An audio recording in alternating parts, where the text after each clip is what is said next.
আসসালামু আলাইকুম। সবাই কেমন আছেন? আশা করছি যে যেখানে আছেন সুস্থ আছেন। কালকে প্রচুর ঝড় হয়েছে। কে কোথায় কি অবস্থায় আছেন? আল্লাহর কাছে দোয়া করি সবাই যেন নিরাপদে সুস্থ থাকতে পারেন। আমার ছাদ বাগানে এইবারই ১ম তরই গাছ করেছিলাম। এই তরইয়ের বীজ সংগ্রহ নিয়ে আমার বিশাল স্টোরি আছে। আমি একজনকে বলেছিলাম আমাকে এই তরইয়ের বীজ দেওয়ার জন্য কিনে নিব। কিন্তু উনি তো সেল করবে না। বলল যে গিফট করবে। ভালো, আমি খুব খুশি হয়ে গিয়েছিলাম। কিন্তু সেই গিফটের বিনিময়ে উনি পরবর্তীতে পাল্টা গিফট চেয়েছে যে আমার বাগানে সবচেয়ে রেয়ার কিছু গাছ। এটা শুনে খুব অবাক হয়ে গেলাম যে তরই সবজির বীজের জন্য উনি আমার বাগানে রেয়ার কালেকশন এর কিছু গাছ চেয়েছে, কয়েক রকমের গাছ চেয়েছে।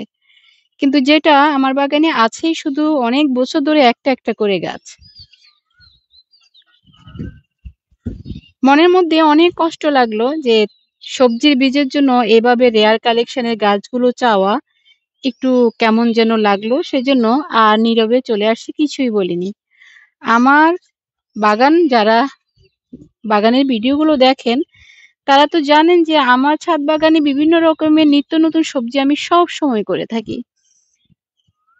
আমি কুরিয়ার করতে পারি না দেখে দূরের মানুষদেরকে বীজ পাঠাতে পারি না। কিন্তু আমার আশেপাশে যারা আছে, যারা এসে নিতে পারে, তারা এসে ২ হাত ভরে যেমন গাছ নিয়ে যায়, তেমনি বীজও নিয়ে যায়।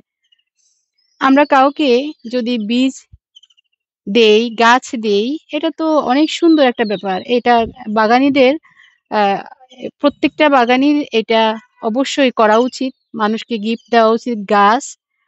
তো সেটার জন্য যদি কারো বাগানের একদম রেয়ার কালেকশন যেগুলো আসলে ডাল থেকেও চারা হয় না বা এগুলো সংগ্রহ করাও খুব একটা সম্ভব হয় না, সবসময় পাওয়া যায় না। এরকম গাছ যদি চায়, কিন্তু একটু মানসিকভাবে একটু কষ্ট পেলাম যে তরই বীজের জন্য এভাবে রেয়ার কালেকশন গুলো চাইলো।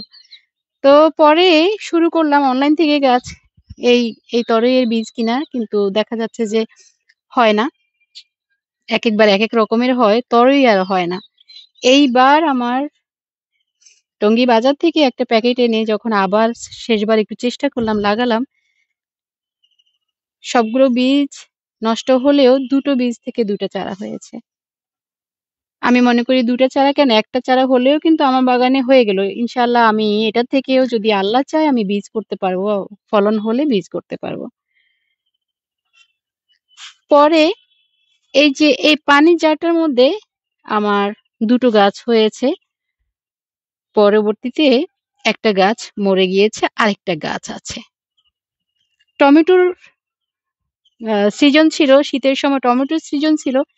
যার কারণে আমি টমেটো গাছের জন্য আর কোনো ড্রাম খালি ছিল না দেখে সময় মতো এই তরই গাছটাকে আমি সঠিক জায়গায় স্থানান্তর করতে পারিনি।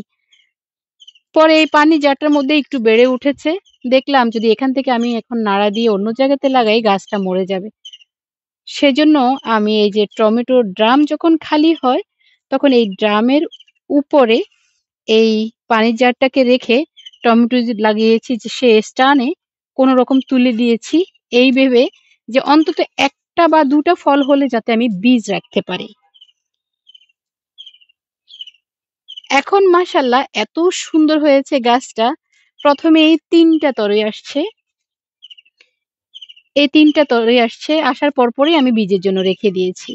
এমনিতেও আমি সবসময় গাছের ১ম ভালো সুস্থ সবল ফলগুলোই কিন্তু বীজের জন্য রাখি। অনেকে বলেন যে ১ম এ বীজের জন্য ফল রাখলে গাছ নষ্ট হয়ে যায়। আমি সেটার দিকে তাকাই না। আমি ১ম এই রেখে দিই যাতে ভালো বীজ সংগ্রহ করতে পারি সেজন্য।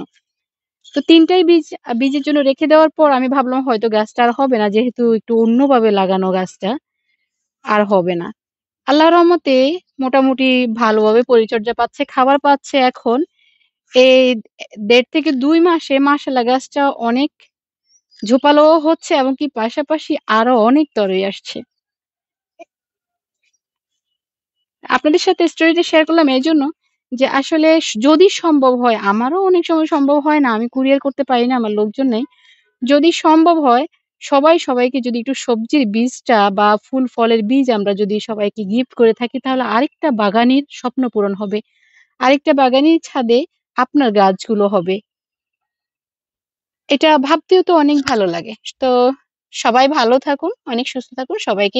সবাই আমরা গাছ গিফট করতে কোনো কৃপণতা করা ঠিক হবে না।